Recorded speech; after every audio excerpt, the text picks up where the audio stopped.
Hello friends, स्वागत है आपका आपके अपने चैनल एचएससी स्टडी गाइड में। आज इस वीडियो में हम बात करने वाले हैं कि जब भी आप एचएससी इंटरव्यू के लिए जाते हो तो आपको कन्फाइंड स्पेस के बारे में कौन से सवाल पूछे जा सकते हैं और उसका आपने किस तरीके से आंसर देना चाहिए। तो चलिए शुरू करते हैं। तो सबसे पहले देखते हैं कि कन्फाइंड स्पेस यानी कि होता क्या है। तो कन्फाइंड स्पेस यानी कि ऐसा एरिया कि जहाँ पर लिमिटेड एक्सेस और इग्रेस होता है, यानी कि वो जो एरिया है वो पार्शियली इनक्लोज होता है, जहाँ पर ऑक्सीजन डिफिशियंसी या फिर ऑक्सीजन की इनरिचमेंट होने की संभावना ज़्यादा होती है। उसके साथ साथ जो फ्लैमेबल गैसेस है या फिर वेपर्स है वो वहाँ पर एक्यूमुलेट होने के चांसेस बढ़ जाते हैं। और ये जो कन्फाइंड स्पेस है ये कंटिन्यूअस ह्यूमन ऑक्यूपेंसी के लिए डिज़ाइन नहीं किया गया रहता है। इसका मतलब ये है कि ये जो कन्फाइंड स्पेस है ये रेगुलर काम करने के लिए डिज़ाइन नहीं किया गया रहता है, लेकिन फिर भी वहाँ पर वर्कर को या फिर एम्प्लॉय को वहाँ पर जाकर कुछ काम करने होते हैं, जैसे कि इंस्पेक्शन होना, क्लीनिंग होना, मेंटेनेंस होना या फिर कोई रिपेयर होना। कन्फाइंड स्पेस में छोटी सी ओपनिंग होती है जहाँ पर आपको एंट्री करने के लिए उसका इस्तेमाल करना पड़ता है, लेकिन उस एंट्री के वक्त आपका जो बॉडी पार्ट है वो वहाँ पर टच भी हो सकता है या फिर एग्जिट के दौरान आपको डिफ़िकल्टी हो सकती है। तो उस वक्त आपको रेस्क्यू प्रोसीजर के कंप्लायंस पता होना बहुत ही ज़रूरी है। तो चलिए देखते हैं कि कन्फाइंड स्पेस के हज़ार्ड्स क्या है। तो सबसे पहला हज़ार्ड है प्रेजेंस ऑफ टॉक्सिक गैसेस, तो यानी कि जहरीली गैसेस वहाँ पर प्रेजेंट हो सकती है, वो एक खतरा है। सेकंड है फायर एंड एक्सप्लोजन, यानी कि कन्फाइंड स्पेस में फायर एंड एक्सप्लोजन भी हो सकता है, वो भी एक हज़ार्ड है। थर्ड आता है पुअर वेंटिलेशंस। कन्फाइंड स्पेस चारों तरफ से जब क्लोज हो जाता है तो वहाँ पर नेचुरल एयर नहीं मिलती, जिसके कारण आपको प्रॉपर वेंटिलेशन नहीं मिलता, यानी कि पुअर वेंटिलेशंस, वो भी एक हज़ार्ड है। उसके बाद है पुअर इल्यूमिनेशंस।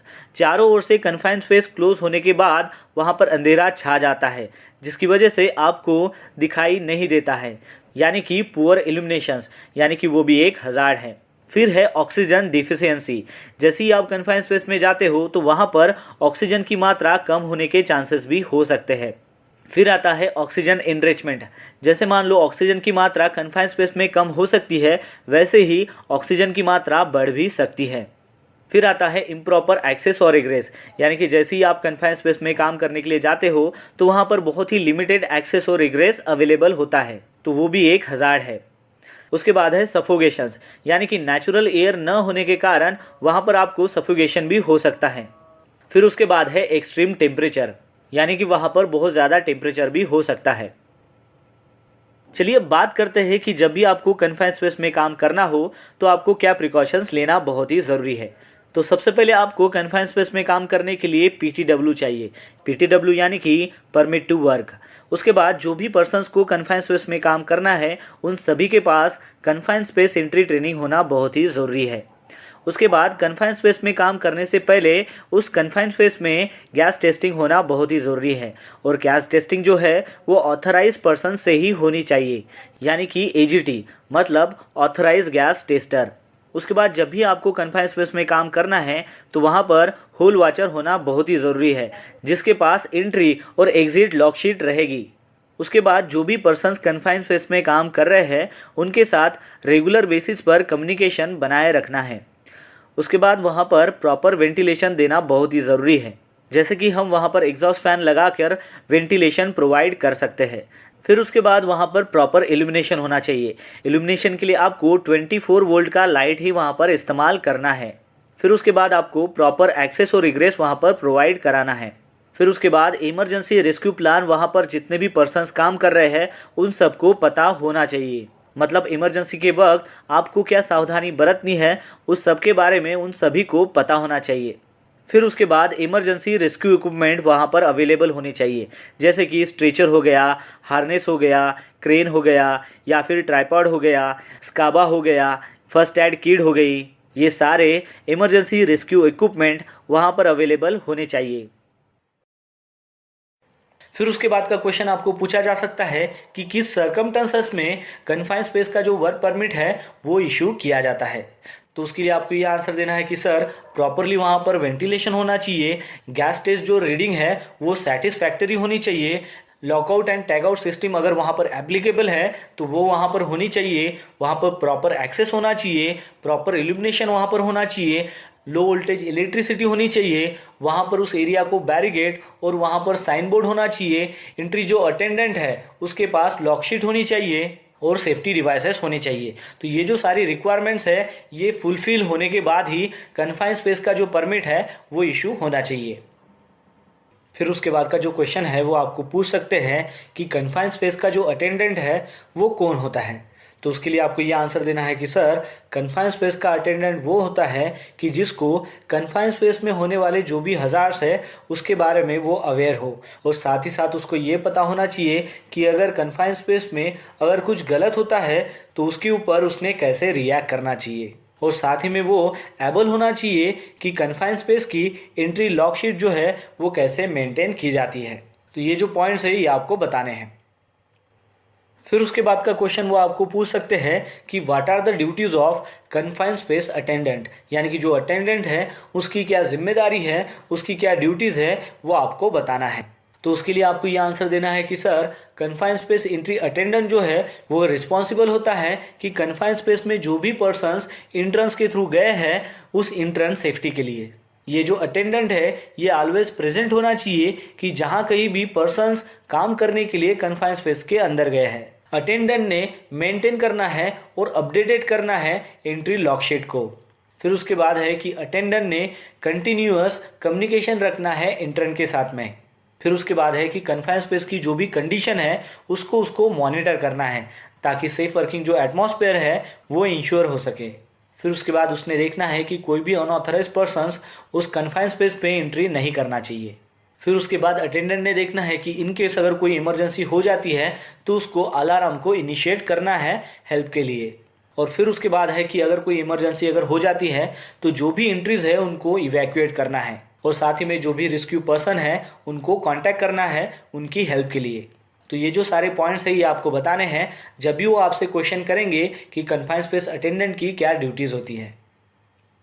फिर उसके बाद आपको सवाल पूछा जा सकता है कि कन्फाइंड स्पेस के क्या एग्जाम्पल्स हैं। तो उसके लिए आपको आंसर देना है कि sir pipes, vessels, tanks, boilers, silos, ducts, excavation जिसकी जो डेप्थ है वो मोर देन 1.2 मीटर होती है, एक्सेट्रा। तो ये जो सारे एग्जाम्पल है ये कन्फाइंड स्पेस के एग्जाम्पल हैं।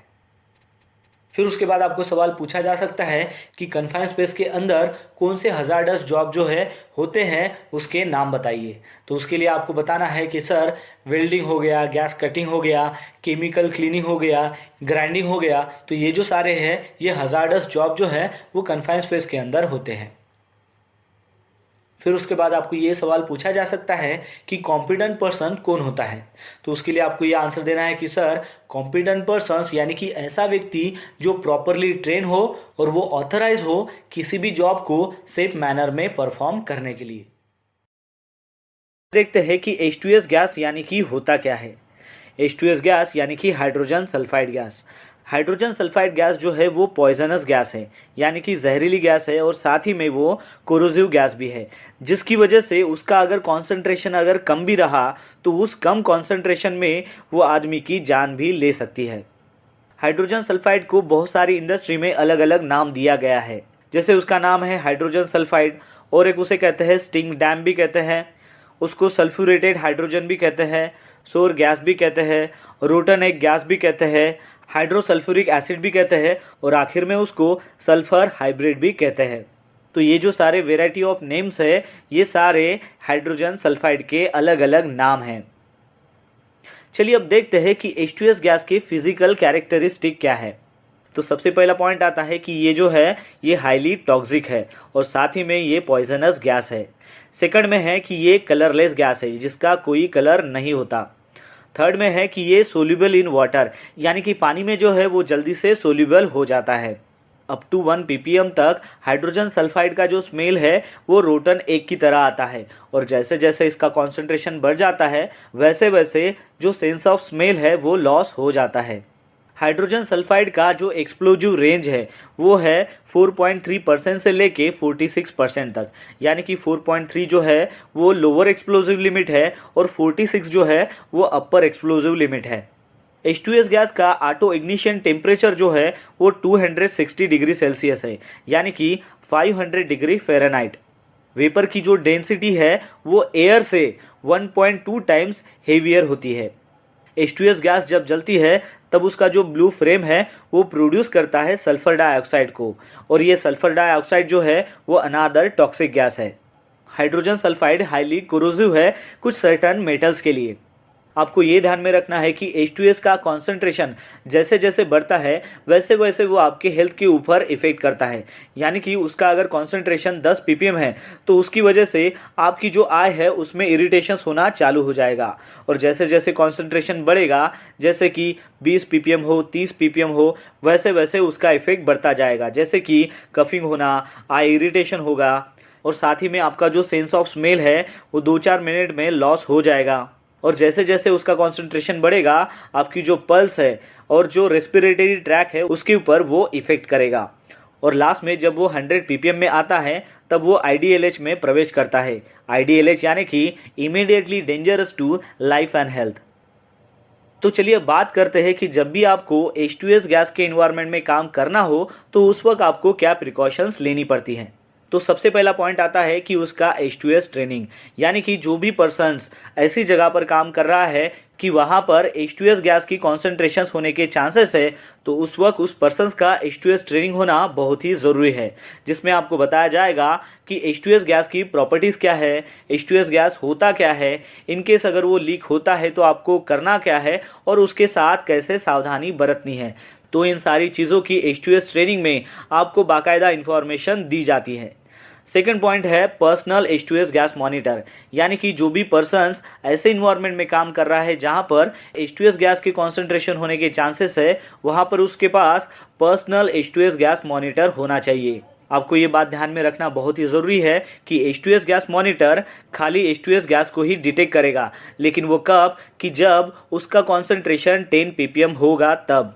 H2S गैस अगर 10 ppm से अगर कम कॉन्सेंट्रेशन में है तो वो पर्सनल गैस डिटेक्टर डिटेक्ट नहीं कर सकता। थर्ड पॉइंट आता है इमरजेंसी एस्केप ब्रीथिंग apparatus, यानी कि आपके पास ईबा होना बहुत ही ज़रूरी है।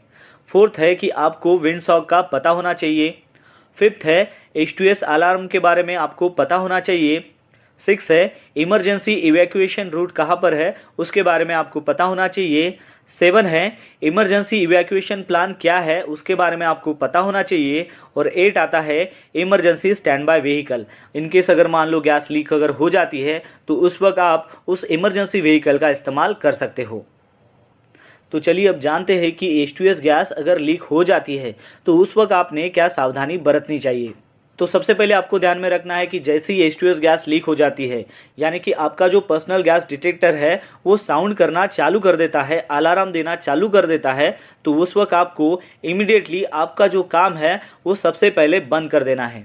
यानी कि सबसे पहले आपको जो भी वर्क एक्टिविटी है वो बंद करनी है। फिर उसके बाद आपके पास जो भी इक्विपमेंट रनिंग कंडीशंस में है उसको अगर आप ऑफ कर सकते हो तो आपको उसको करना है, अदरवाइज आपको उसे नहीं करना है।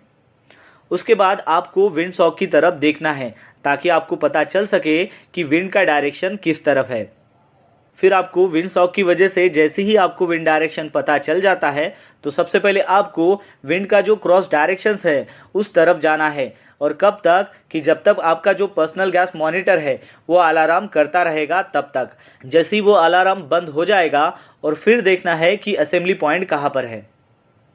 फिर आप जैसे ही असेंबली पॉइंट में पहुंच जाते हो वहाँ पर आपको हेड काउंट करना है। उसके बाद आपको इमरजेंसी कॉन्टैक्ट नंबर पर इंफॉर्मेशन देनी है कि यहाँ पर H2S लीक हो गया है और वहाँ पर हमने इवैक्यूएशन प्रोसेस स्टार्ट कर दी है।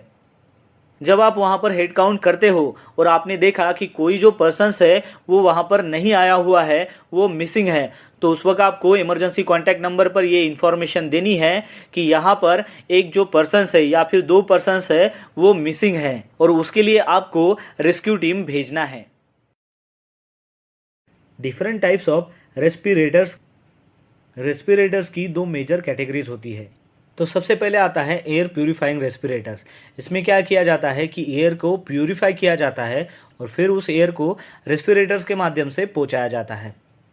और दूसरा जो है वो है सप्लाई एयर रेस्पिरेटर, यानी कि उस रेस्पिरेटर में ऑलरेडी एयर को सप्लाई किया हुआ रहता है, वो एयर को स्टोर किया हुआ रहता है एक सिलेंडर में।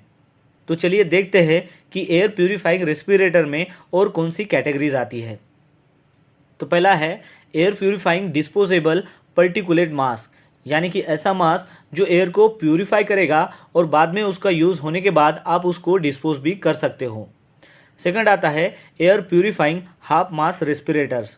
खास तौर से इस रेस्पिरेटर का इस्तेमाल जब भी आप कोई केमिकल हैंडल करते हो उस दौरान आपको ये हाफ मास्क रेस्पिरेटर काम में आता है। फिर आता है air purifying full face mask respirators.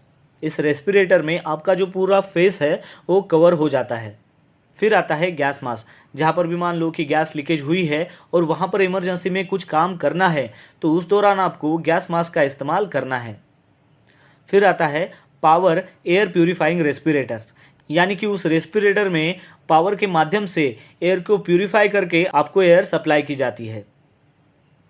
फिर सेकंड आता है सप्लाई एयर रेस्पिरेटर्स, यानी कि उस रेस्पिरेटर में ऑलरेडी जो एयर है वो सप्लाई की रहती है, स्टोर की रहती है एक सिलेंडर के माध्यम से। तो उसमें आता है एयरलाइन रेस्पिरेटर्स। फिर आता है ईबा, यानी कि emergency escape breathing apparatus। ईबा cylinder में एयर को स्टोर किया हुआ रहता है। उसका इस्तेमाल जब भी मान लो कोई गैस लीक हो जाती है और इमरजेंसी सिचुएशन में आपको वहाँ से एस्केप होना होता है, उस दौरान आपको ईबा का इस्तेमाल करना पड़ता है। ईबा का इस्तेमाल आप 15 मिनट तक कर सकते हो। फिर उसके बाद आता है स्काबा, यानी कि सेल्फ कंटेन ब्रीथिंग apparatus। स्काबा में भी एक सिलेंडर होता है जिसमें एयर जो है ऑलरेडी सप्लाई की हुई रहती है और स्काबा का जो यूज़ है वो पर्सन्स को रेस्क्यू करने के लिए किया जाता है। स्काबा जो है वो 45 मिनट तक आप यूज़ कर सकते हो। देखते हैं कि स्काबा क्या होता है। स्काबा का फुल फॉर्म होता है सेल्फ कंटेन ब्रीथिंग apparatus। खास तौर से इसका जो इस्तेमाल है वो फायर फाइटर्स या फिर हैजमैट यूनिट की तरफ से किया जाता है।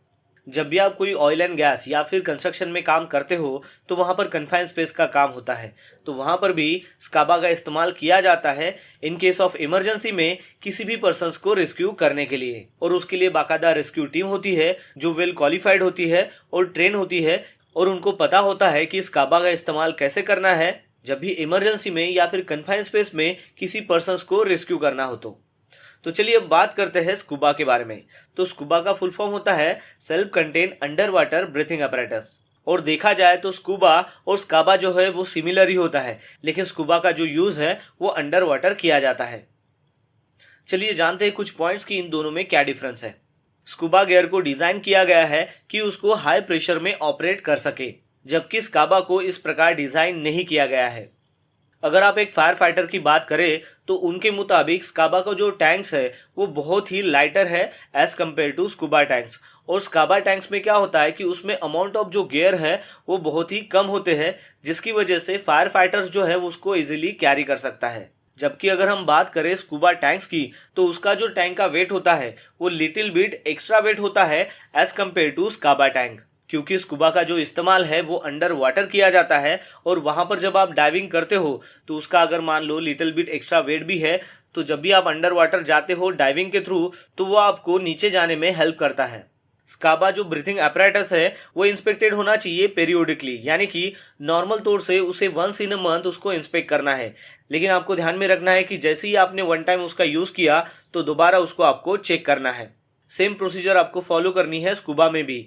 वहां पर भी आपको उसका पेरियोडिकली इंस्पेक्शन करना है और साथ में वंस इन अ मंथ उसका इंस्पेक्शन आपको करना है। और जब भी आप उसका वन टाइम यूज करते हो तो वन टाइम यूज करने के बाद उसको आपको बाकायदा चेक करना है। चलिए अब जानते हैं कि इसके कंजम्पशन कैलकुलेशन के बारे में कि हम कितना अगर उसका वॉल्यूम हो तो हम उसको कितने टाइम पीरियड तक उसको कंज्यूम कर सकते हैं। सबसे पहले आपको ध्यान में रखना है कि जो भी स्काबा होता है या फिर स्कूबा होता है उसकी जो टैंक होती है उसमें एयर भरा हुआ होता है और उसको अगर हमें मेजर करना हो तो वो हमें वॉल्यूम में मेजर करना पड़ता है कि कितने वॉल्यूम में ये टैंक के अंदर एयर है। अब मान लीजिए कि आपने स्काबा पहन लिया तो जब आप 1 मिनट तक अपनी सांसें लेते हो तो उसके लिए आपको कितने एयर की ज़रूरत होती है, तो वो होती है 1.5 क्यूबिक फीट। यानी कि 1.5 क्यूबिक फीट अगर उसमें एयर है उस वॉल्यूम में तो आप इजीली उस एयर को 1 मिनट तक ले सकते हो। तो चलिए अब देखते हैं कि जैसे हमने देखा कि 1 मिनट के लिए 1.5 क्यूबिक फीट एयर रिक्वायर होती है। तो वैसे ही देखते हैं कि 30 मिनट के लिए कितनी रिक्वायर है। तो 30 मिनट के लिए वो कितनी रिक्वायर हो जाएगी, 1.5 multiply by 30 is equal to 45 cubic feet. यानी कि 45 क्यूबिक फीट अगर उसमें एयर है तो उसका इस्तेमाल हम 30 मिनट तक कर सकते हैं। आपको ये ध्यान में रखना है कि ये जो ब्रीथिंग apparatus है इसको प्रेशर गेज लगा हुआ रहता है, और उस प्रेशर गेज में आपको ये ध्यान में रखना है कि जितना प्रेशर उसमें दिखा रहा है, यानी कि जितना प्रेशर उसमें लेफ्ट है, उसका मतलब ये होता है कि उसमें वॉल्यूम ऑफ एयर कितना है, जिसके जरिए हम इजीली पता कर सकते हैं कि कितना टाइम तक हम इसका इस्तेमाल कर सकते हैं। और एक बात आपको यहाँ पर ध्यान रखनी है कि प्रेशर गेज में अगर मान लो 100 बार उसका प्रेशर दिखा रहा है तो वो 15 मिनट तक आप उसका इस्तेमाल कर सकते हो। अगर उसका प्रेशर 200 दिखा रहा है तो उसका इस्तेमाल आप 30 मिनट तक कर सकते हो, और उसमें अगर प्रेशर 300 दिखा रहा है तो उसका इस्तेमाल आप 45 मिनट तक कर सकते हो। फिर उसके बाद आपको सवाल पूछा जा सकता है कि आपको अगर कन्फाइंड स्पेस के बारे में टीबीटी देना हो तो उस टीबीटी के दौरान आप कौन से पॉइंट जो है वो इंक्लूड कर सकते हो। तो सबसे पहले आपको बताना है कि कन्फाइंड स्पेस यानी कि होता क्या है। कन्फाइंड स्पेस यानी कि ऐसी जगह जो खास तौर से इनक्लोज हो जाती है लेकिन वो पूरी तरीके से इनक्लोज नहीं होती है। वहाँ पर क्या होता है कि उस कन्फाइंड स्पेस में हजार्डस जो कंडीशंस है या फिर जो सब्सटेंसेस है वो अवेलेबल हो सकते हैं, जिसके कारण सीरियस इंजरी होने के चांसेस बढ़ जाते हैं। जैसे कि वो जो हजार्डस कंडीशंस है या फिर सब्सटेंस है वो क्या हो सकता है कि जैसे कि लैक ऑफ ऑक्सीजन हो गया, यानी कि ऑक्सीजन की जो है वो कमी वहाँ पर हो सकती है। पुअर एंट्री एंड एग्जिट हो सकता है, यानी कि कन्फाइंड स्पेस में जाने का जो रास्ता है और जो आने का रास्ता है वो अच्छी कंडीशन में नहीं हो सकता है। और फिर उसके बाद है चेंज ऑफ टेम्परेचर, यानी कि जब भी आप कन्फाइंड स्पेस में काम करने के लिए जाते हो तो वहाँ का जो टेम्परेचर है वो चेंजेस होते रहता है, क्योंकि बाहर का जो टेम्परेचर है यानी कि जो नॉर्मल टेम्परेचर है कन्फाइंड स्पेस के बाहर में, तो वो टेम्परेचर अलग होता है, और जब आप कन्फाइंड स्पेस के अंदर में जाते हो तो वहाँ का जो टेम्परेचर है वो बढ़ जाता है। तो ये बात आपको बतानी है जब भी आप टीबीटी लोगे। तो सबसे पहले है उसका डेफिनेशंस, यानी कि कन्फाइंड स्पेस होता क्या है। उसके बाद आपको बताना है कि ये जो कन्फाइंड स्पेस है ये कहाँ कहाँ हो सकता है, यानी कि वो जगह क्या हो सकती है। तो उसके कुछ एग्जाम्पल आपको बताने हैं, जैसे कि साइलोज हो गया, वैट्स हो गया, हॉपर्स हो गया, यूटिलिटी वॉल्स हो गया, टैंक्स हो गया, वाटर सप्लाई टावर्स हो गए, सेवर्स हो गए, पाइप्स हो गए, एक्सेस शाफ्ट्स हो गए, ट्रक या फिर रेल टैंक कार्स हो गई, मैनहोल्स हो गए, पंप स्टेशंस हो गए, मैन्योर पिट्स हो गए, स्टोरेज बिन्स हो गए। तो ये जो सारे एग्जाम्पल है ये सारे कन्फाइंड स्पेस के एग्जाम्पल है। ये सारे एग्जाम्पल आपको वर्कर लोगों को बताना है। फिर उसके बाद आपको बताना है कि ये कन्फाइंड स्पेस में जब भी आप काम करोगे तो उसमें क्या क्या खतरा हो सकता है, तो उसके हजार्ड्स आपको बताने हैं। तो उस हजार्ड्स में क्या क्या आएगा कि जैसे कि लैक ऑफ ऑक्सीजन हो गया, यानी कि ऑक्सीजन की कमी वहाँ पर हो सकती है। दूसरा हजार्ड है टॉक्सिक गैसेस, यानी कि जहरीली गैसेस। कन्फाइंड स्पेस में जब आप काम करोगे तो वहाँ पर जहरीली गैसेस की अवेलेबिलिटी होना बढ़ जाता है। तो जैसे कि H2S गैस है वो जहरीली गैस है, वो वहाँ पर मौजूद हो सकती है। फिर उसके बाद है फायर, यानी कि आग लगने का खतरा, वो भी वहाँ पर हो सकता है। फिर उसके बाद है स्लिप एंड ट्रिप्स, तो वो भी हजार्ड वहाँ पर मौजूद हो सकता है। फिर उसके बाद है एक्सेस एंड इग्रेस, यानी कि आने का और जाने का जो रास्ता है वो भी एक खतरा हो सकता है। फिर उसके बाद आपको बताना है कि फ्री फ्लोइंग जो भी मटेरियल है वो भी वहाँ पर खतरा हो सकता है। तो ये जो सारे हजार्ड्स है ये भी आपको उनके साथ डिस्कस करना है। फिर उसके बाद आपको बताना है कि कन्फाइंड स्पेस की क्या रिक्वायरमेंट होती है, यानी कि वहाँ पर किस कंडीशंस में आपको काम करना चाहिए और किस कंडीशंस में आपको काम नहीं करना चाहिए। तो वो बातें भी आपको बतानी है। जैसे कि सबसे पहले आपको बताना है कि किस कंडीशंस में उनको काम नहीं करना चाहिए। तो उसके लिए आपको बताना है कि नो परमिट नो वर्क, यानी कि अगर परमिट नहीं है तो वहाँ पर काम नहीं करना है। फिर सेकंड पॉइंट आता है उसका इनकॉम्पिटेंट, यानी कि कॉम्पिटेंट अगर पर्सन्स नहीं है तो वहाँ पर काम नहीं करना है। थर्ड पॉइंट है कि अगर वहाँ पर गैस टेस्ट अगर परफॉर्म नहीं की गई है तब भी वहाँ पर काम नहीं करना है। फिर है नो वेंटिलेशंस, यानी कि वहाँ पर अगर वेंटिलेशंस नहीं है तब भी काम नहीं करना है। फिर है कि नो ईबा अवेलेबल, यानी कि इमरजेंसी एस्केप ब्रीथिंग अपैरेटस अगर वहाँ पर अवेलेबल नहीं है तब भी आपको काम नहीं करना है। फिर है उसके बाद एक्सट्रीम टेम्परेचर, यानी कि टेम्परेचर बहुत ही ज़्यादा है तब भी उस कंडीशंस में कन्फाइंड स्पेस में आपको काम नहीं करना है। उसके बाद है नो एक्सेस एंड इग्रेस, यानी कि जाने का रास्ता और आने का रास्ता अगर वहाँ पर अवेलेबल नहीं है, प्रॉपर नहीं है, तब भी आपको वहाँ पर काम नहीं करना है। फिर उसके बाद है नो सुपरविजन, यानी कि जो भी काम वहाँ पर हो रहा है, यानी कि कन्फाइंड स्पेस में काम हो रहा है, वहाँ पर अगर कोई सुपरविजन नहीं है तो उस कंडीशंस में भी आपको काम नहीं करना है। तो ये सारी आपको बातें बतानी है कि ये जो पॉइंट्स में अगर एक भी पॉइंट्स अगर मिसिंग है तो उस दौरान आपको वहाँ पर काम नहीं करना है। तो फिर आपको बताना है कि किस कंडीशंस में आपने काम करना चाहिए।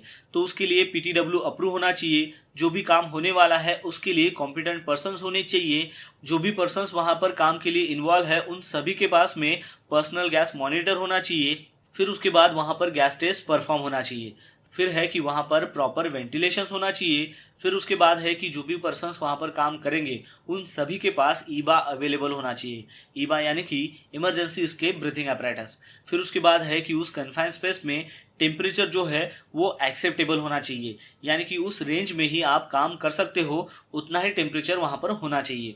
फिर उसके बाद है कि जो भी एक्सेस है और रिग्रेस है वो वहाँ पर प्रेजेंट होना चाहिए और वहाँ पर प्रॉपर सुपरविजन होना चाहिए।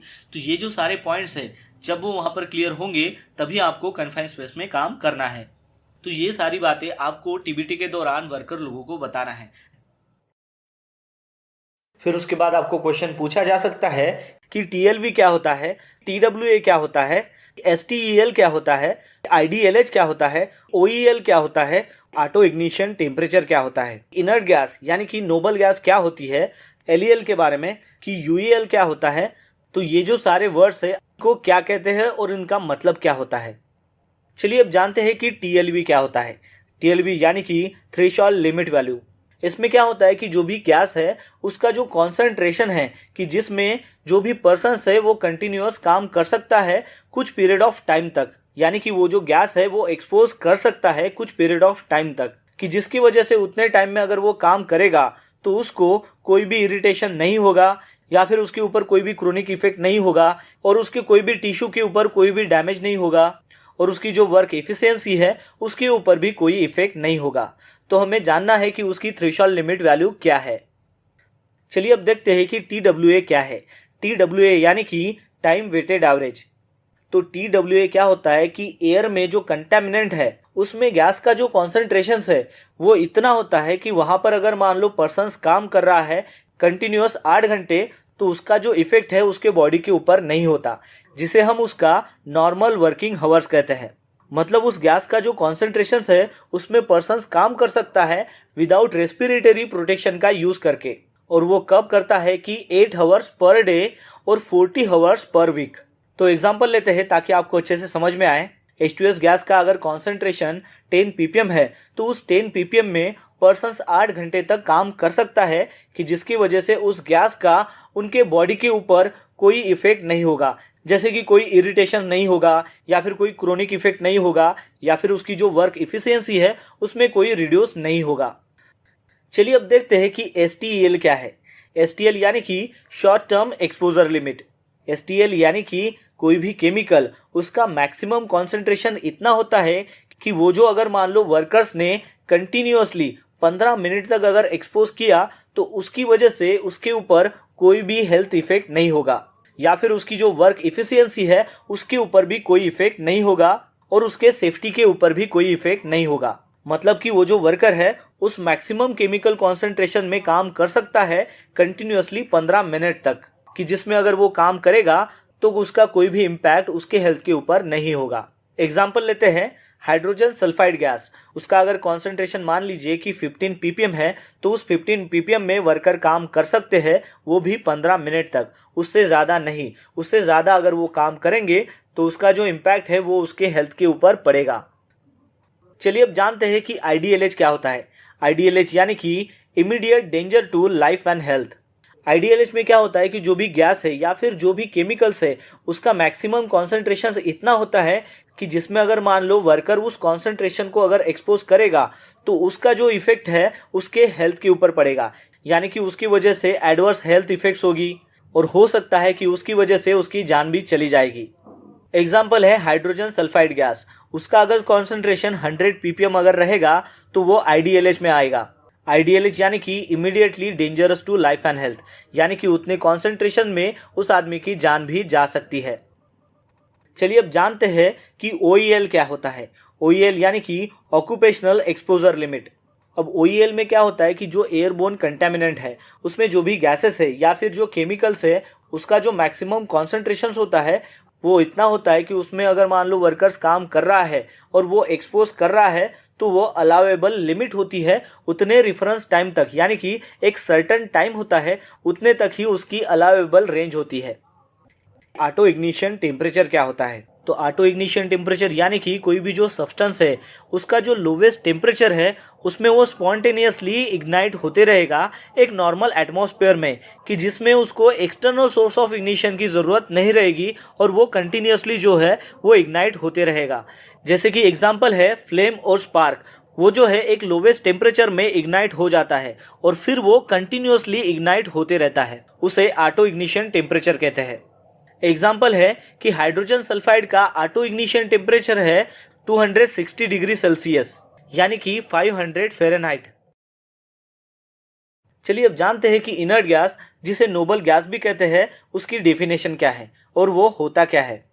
अब इनर्ट गैस और नोबल गैस में होता क्या है कि जो भी नोबल गैसेस है उसमें क्या होता है कि केमिकल एलिमेंट्स का ग्रुप होता है जिसकी सिमिलर प्रॉपर्टीज होती है एक स्टैंडर्ड कंडीशंस में। जैसे कि वो सभी केमिकल जो एलिमेंट्स है वो ओडरलेस है या फिर कलरलेस है या फिर मोनो एटॉमिक गैसेस है कि जिसकी बहुत ही कम केमिकल रिएक्टिविटी है।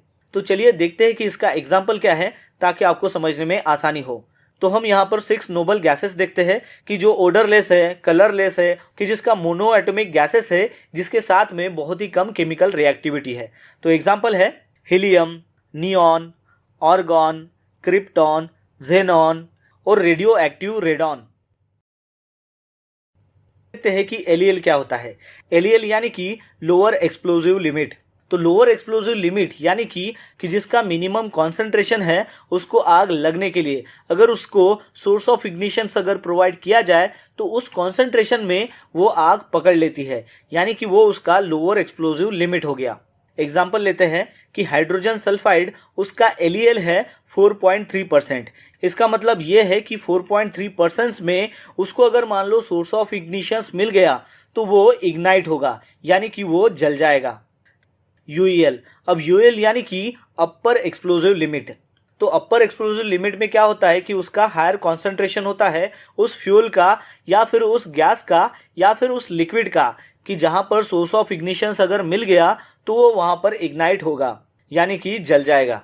तो चलिए एग्जांपल लेते हैं। हाइड्रोजन सल्फाइड का यूएल यानी कि अपर एक्सप्लोजिव लिमिट है 46%। इसका मतलब ये है कि उसका हाईएस्ट कॉन्सेंट्रेशन है 46%, तो वहां तक वो जलेगा। तो दोस्तों आशा करता हूं कि आपको इस वीडियो के माध्यम से पता चल गया होगा कि जब भी आप एचएससी इंटरव्यू के लिए जाते हो तो आपको कन्फाइंड स्पेस के बारे में कौन से सवाल पूछे जा सकते हैं और उसका आपने किस तरीके से आंसर देना चाहिए। तो बस आज के लिए इतना ही, मिलते हैं नेक्स्ट वीडियो में एक नए टॉपिक के साथ में। तब तक के लिए टेक केयर, बाय बाय।